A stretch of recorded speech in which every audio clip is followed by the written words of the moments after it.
अगर बात करें कुछ टाइम पहले जो दर्दनाक हादसा हुआ रियासी में और उसके बाद पूरे देश में उस हैशटैग ट्रेंड कर गया, यानी ऑल आइज़ ऑन रियासी। तो जो अटैक हुआ उसमें लगभग 9 लोगों की जान गई और उसके साथ-साथ 33 लोग और ज़ख्मी हो गए। पहले जो मिलिटेंसी थी वो कश्मीर रीजन में मानी जाती थी, कश्मीर डिवीज़न में होती थी।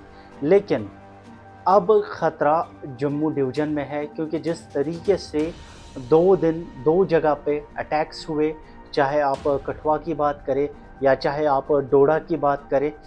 डोडा में भी आर्मी पे अटैक हुआ जिसमें 5 जवान ज़ख्मी हो गए और एक जम्मू कश्मीर पुलिस का एसपीओ ज़ख्मी हो गया।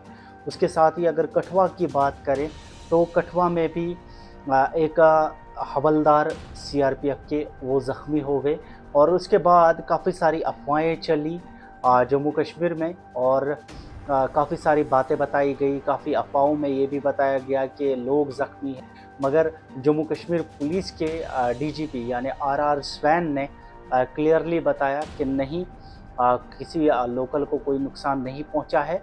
हालांकि एक कांस्टेबल जो सीआरपीएफ के थे वो ज़ख्मी हो गए हैं। वहीं पे अगर हम बात करें डोडा में, जब आर्मी नाका पे अटैक हुआ, उसके बाद वहाँ पे सर्च ऑपरेशन चलाया गया और वहाँ पे एनकाउंटर स्टार्ट हुआ।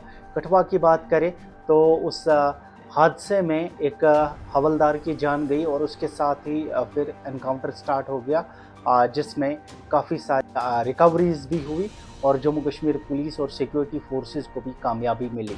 लेकिन यहाँ पे सबसे बड़ी परेशानी ये है, सिक्योरिटी फोर्सेस और जम्मू कश्मीर पुलिस हो या सीआरपीएफ हो, एजेंसीज हो, उनके लिए काफ़ी बड़ी प्रॉब्लम ये है, अमरनाथ यात्रा की सिक्योरिटी की जिम्मेदारी जो है वो पूरी इन सिक्योरिटी फोर्सेस के लिए है। हालांकि वो अपना काम अच्छे से कर रहे हैं, लेकिन कहीं ना कहीं वो अलार्मिंग सिचुएशन है सिक्योरिटी फोर्सेस के लिए और सिक्योरिटी को लेके।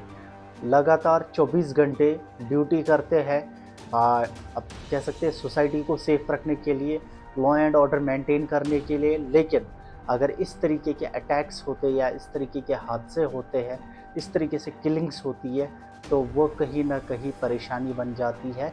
काफ़ी सारे सवाल जो है वो खड़े हो जाते हैं। तो सवाल ऐसे है कि अब अमरनाथ यात्रा है, तो अमरनाथ यात्रा में खुदा ना करे ऐसा कुछ मसला ना हो या इस तरीके का दूसरा कोई अटैक ना हो।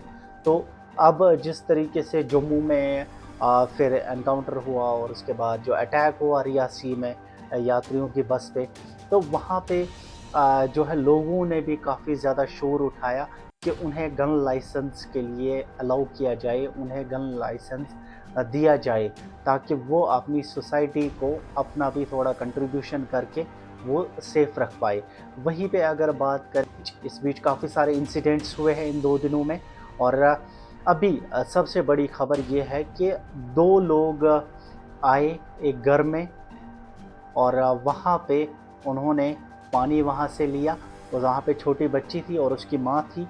और जिस तरीके से वीडियोज़ सामने आई, उन वीडियोज़ में बताया जा रहा है कि वो आए, काले कपड़े लगाए थे, लाल कलर के जूते थे और उन्होंने वहाँ से पानी निकाल के वो चुपचाप निकल गए। अब वहीं पे अगर आप भटंडी की बात करें, भटंडी में भी सेम इंसिडेंट हुआ। 3 लोग गए उधर एक दुकान पे, छोटी-सी दुकान पे, और फिर वहाँ से चले गए। जबकि वो औरत जो है जिसने उन्हें देखा है, उसने कहा कि उसने उनका फेस देखा है। लगभग 35 साल की उम्र थी और एक 25 साल का लड़का उसमें था। उसने उनका फेस देखा है। उसके बाद एसडीपीओ और उसके साथ-साथ जम्मू कश्मीर पुलिस एसओजी के जवान वहाँ पे आए और उस लेडी को ले गए पूछताछ के लिए और लेडी ने क्लियरली बताया कि उन्होंने मास्क वगैरह नहीं रखा था, तो उसने क्लियरली उनकी शक्ल देखी है। तो जम्मू में जिस तरीके इंसिडेंट्स हुए हैं, चाहे आप डोडा की बात करें, चाहे आप जम्मू की बात करें, तो वो कहीं न कहीं एक अलार्मिंग सिचुएशन बनती है, एक ऐसा मसला बन रहा है जिसको कंट्रोल करना बहुत ज़्यादा ज़रूरी है। वरना जिस तरीके के अटैक्स हुए हैं, तो इस तरीके के अटैक्स आगे चल के फिर हो सकते हैं। तो इस चीज़ को ध्यान में रख के यात्रियों की सेफ्टी के लिए और लोगों की सुरक्षा के लिए सिक्योरिटी फोर्सेस के लिए अब बहुत ज़्यादा चैलेंज बढ़ गया है जम्मू रीजन में, जिसको कंट्रोल करना बहुत ज़्यादा ज़रूरी है। और हालाँकि वो इस जदोजहद में लगे, स्ट्रगल में लगे हैं कि इस चीज़ को कंट्रोल किया जाए ताकि सेफ्टी बनी रहे, लॉ एंड ऑर्डर बना रहे। बाकी क्या अपडेट्स आते हैं आप तक ज़रूर पहुँचाएँगे। फिलहाल के लिए इतना ही। धन्यवाद।